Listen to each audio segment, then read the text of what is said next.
your tower, since you only have the one inlet, this is the only orientation it can have. If you ever decide to get a back inlet, you could always move it to the back inlet, your choice there. This connects to the GC via this cable here, and it goes into the back, and then where it connects into the back, it says front inlet, or front injector, back injector, or tray. So this one is your front injector, so I put it into there. Okay. The safest way is if you need to remove this where you need like the cable to come out, just power the GC off before removing this cable. Okay. It's probably fine to just remove it that way, but it could cause issues. So the safest way is power your GC off before you remove this cable. As I mentioned before, this is the high density turret, so you can fit 16 samples, an A rinse, a B rinse, and a waste. You have extra of those vials there. If you open this door, this is where your syringe is. If you needed to replace or remove it, you just unscrew this knurled nut, push this up, black lever over to the side, and then trying to pull this gold piece off the green flanges, and then just make sure your needle doesn't get bent in the process of removal. Okay. Reinstall is just the same. First we start down here and make sure my needle is in the little hole in this guide foot. And then I put this gold part on the green flanges and push in. Black lever over to secure it. And then bring this down, screw in the knurled nut, and then I just always like to move it up and down and make sure I see the plunger moving up and down. Okay. And like I said, there's not a whole lot of maintenance you can do on this guy. If this light is green ready, you're good. It kind of does its self-initialization upon a GC power cycle. If for some reason this goes into a fault state, I'll load the manuals as well. So always consult to the manuals. But if it goes into a fault state, an easy thing you can do is just remove any vials here, and we can do an alignment. Sometimes that helps, sometimes it doesn't, but it's easy enough to try. You don't have, well yeah, you do want to take the syringe out for an alignment. So take the syringe out, take the vials out.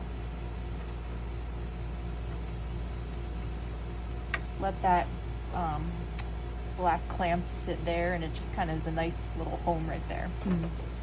Close the door, and then you just take the tip of your syringe and press the align button just like that. Maybe it takes about a minute. Yeah, the most common thing on these injection towers is sometimes your needle, plunger can get bent, or the needle, bottom of the needle can get bent.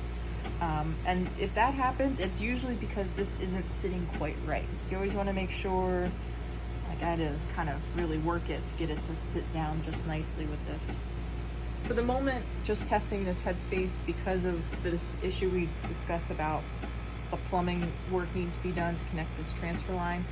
I just disconnected the headspace momentarily, rerouted it back to connect into the inlet top weldment. So that way we can have pressure. So this alignment will finish shortly.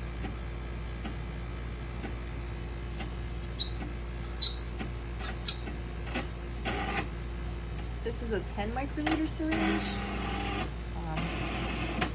Agilent offers a variety of syringe sizes. 10 is our standard. I'm just going to reinstall this.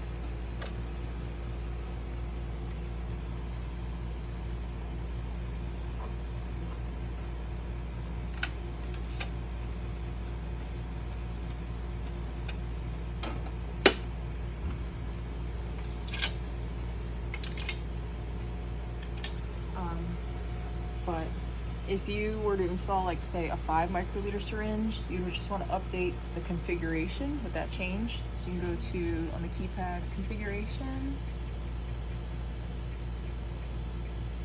front injector, and here's syringe size. You could change it right here to say 5. I'm just going to keep it at 10 at the moment. But yeah, hardware-wise, there's not really too much you're doing with that. You do always want to keep an eye on your A and B solvent rinses if you're utilizing them to make sure they're, you know, full. They show you the minimum level here. And also on your waste, you don't want that to get so high that when the needle goes to dispense waste that it's contaminating itself. So on the software, I had already done a few runs. So right now I have the Headspace on, the remote cable plugged in, but again, the Headspace isn't hooked up to the inlet. Okay. But that's why I was saying that external device, I guess because it has a remote cable, but that wasn't on. So now that that's on, it was resolved. So I would recommend if you wanted to use your liquid sampler on any of your pre-existing methods, like I just made one called Agilent ALS Checkout. Okay. But I would always recommend now to just, for the first time when you're getting used to it, if you go to Method, Edit Entire Method, and then you can choose the areas you want to see. You can start by selecting them all again just for when you're getting used to this. Make the comment if you like. But here's the important thing. Now you're going to choose between a manual injection or a GC injector. So obviously if you're using a GC injector, it's in the front, and if you're going to use your Headspace, you're going to leave it on manual. Mm-hmm. Yeah, so GC injector front, and now you have this injector area where again it says here it's a 10 microliter syringe because it knows that information from the GC configuration, and here's where you can choose your injection volume. So let's set it to 1. I guess it won't even let you go above 4.9 because you never want to, you know, I mean, that would be crazy high for GC anyway, but like if you do really small injections or really large, your reproducibility is going to suffer, right? So you always want to choose, I forget the percentage, but like, I guess like we're using what, 10% of the syringe capacity, so I'd have to look at the manual because I think it tells you what like below or what percentages above or below or your reproducibility might suffer because you're, you know, really pushing the limits of the syringe capacity. And then here is, you can choose if you want it to do a solvent A wash, a solvent B wash, how many times you want it to wash pre-injection and post-injection. You can have it do sample pumps. 6 pumps is pretty typical. I just did 1 during my normal checkout just because, again, I wasn't injecting anything, just making sure it can do its job. And you can even have it rinsed with the sample before the injection as well. If you go to configure, again, you can change syringe size in here as well. Syringe size, fire changes in plunger speed. If you go into the more, you can, you know, have a viscosity delay. You can adjust the sample depth. You can go to slow plunger. You can set a lot of different variables. If you're interested in any of those, again, I'd say refer to the manual for the tower. These are pretty typical, where 0 viscosity delay, fast plunger for Agilent checkout methods. But again, if you have, your samples may differ where maybe a viscosity delay would be beneficial. But that's where you would get into those more details on the injection parameters. So, like I said, all the other stuff looks the same. We're just going to say okay. Again, I selected in the beginning of the edit method like every single box, so a lot of these, like, I'm just clicking through because they're not pertinent to me, but again, it's always good practice, especially now they have a new piece of hardware. So if I wanted to run like a single injection, let's see, we can go to run control. I'm on the single vial, run control, sample info. Ironically enough, if you put just vial 1, it's gonna, at least it tells you, it says, hey, I need you to tell me it's 101 or 116. So that's just the nomenclature it wants in here. So spot 1 is 101. Spot 16 is 116. Here you can, oh, no, okay, my mistake. I thought in here there was a spot to override the injection volume, but maybe that's just in the sample sequence table. So yeah, just wanted to make note of that weird quirk of spot 101 versus vial 1.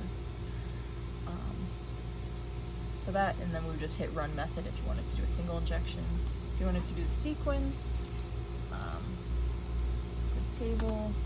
So here it does ask you an injection volume, and this injection volume, it tells you down here, because it also asks for injection volume in the method.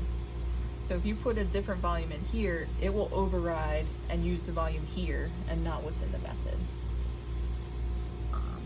But the vial numbering is the same, still 101. You can't just put vial 1.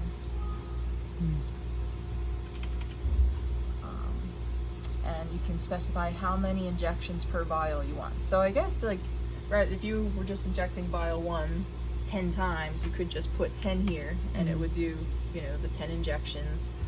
And I guess it would just auto increment the data file name. Or you could do, you know, 10 lines with 1 injection per vial. Any other specific questions? I don't really think so. Okay. If he does, I'm sure he'll reach out. Okay.